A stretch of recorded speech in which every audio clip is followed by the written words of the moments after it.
Hello, நிறைய பேருக்கு வந்து கர்ப்பப்பை அப்படின்னு சொல்கிறீங்க, முட்டைப்பை அப்படின்னு சொல்கிறீங்க.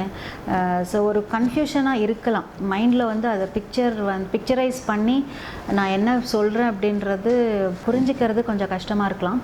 ஸோ அதனால் இப்போது இன்றைக்கி ஒரு பிக்சர் காமிக்க போகிறேன். இது உங்களுக்கு ஓரளவுக்கு அண்டர்ஸ்டாண்ட் பண்ணுறதுக்கு ஈஸியாக இருக்கும். ப்ளஸ் உங்களுக்கு ஜூம்டு பிக்சர் கூட உங்களுக்கு இந்த பேக்ரவுண்டில் வந்துடும். நான் ரொம்ப டீட்டெயில்டாலாம் ஒன்றும் தேவையில்லை நம்மளுக்கு. பட் அட்லீஸ்ட் இதுதான் கர்ப்பப்பை ஒன்று தான் இருக்கும். சரிங்களா? இது வந்து கர்ப்பப்பையோட வாய், சர்விக்ஸ்ன்னு சொல்கிறோம் இல்லையா? இது இந்த பகுதி வந்து சர்விக்ஸ்ன்னு சொல்கிறோம்.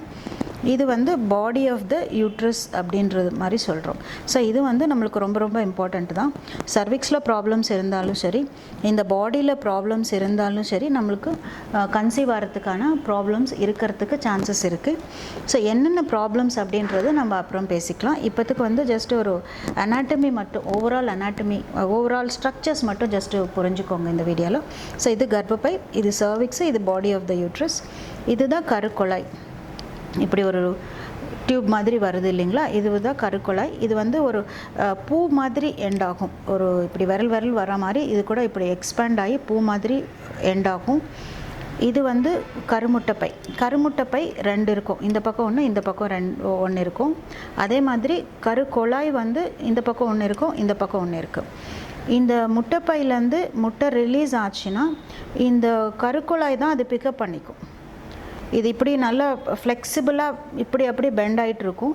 அந்த ரிலீஸ் ஆகும்போது இது கரெக்டாக அந்த பூ மாதிரி இருக்கிறது போய் அந்த முட்டைப்பை மேலே அப்படியே பரவும். அது அப்படியே அந்த முட்டை வந்து அதுக்குள்ளார வந்துடும்.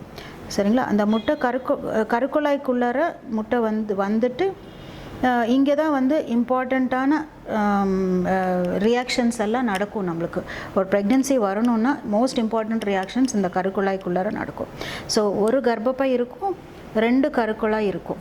ஸோ கருக்குழாயில் பிரச்சனைகள் இருந்தாலும் சரி, கருமுட்டைப்பையில் பிரச்சனைகள் இருந்தாலும் சரி, கர்ப்பப்பைக்குள்ளார பிரச்சனைகள் இருந்தாலும் சரி, உள்ளுக்குள்ளார ப்ராப்ளம்ஸ் இருந்தாலும் சரி, இந்த வாயில் ப்ராப்ளம்ஸ் இருந்தாலும் சரி, இது எல்லாமே நம்மளுக்கு ப்ரெக்னென்சி வரத்துக்கு இடைஞ்சல் கொடுக்கறதுக்கு சான்சஸ் இருக்கும். ஒன்றுன்னா ஃபர்தர் வீடியோஸில் டீட்டெயில்டாக பார்க்கலாம்.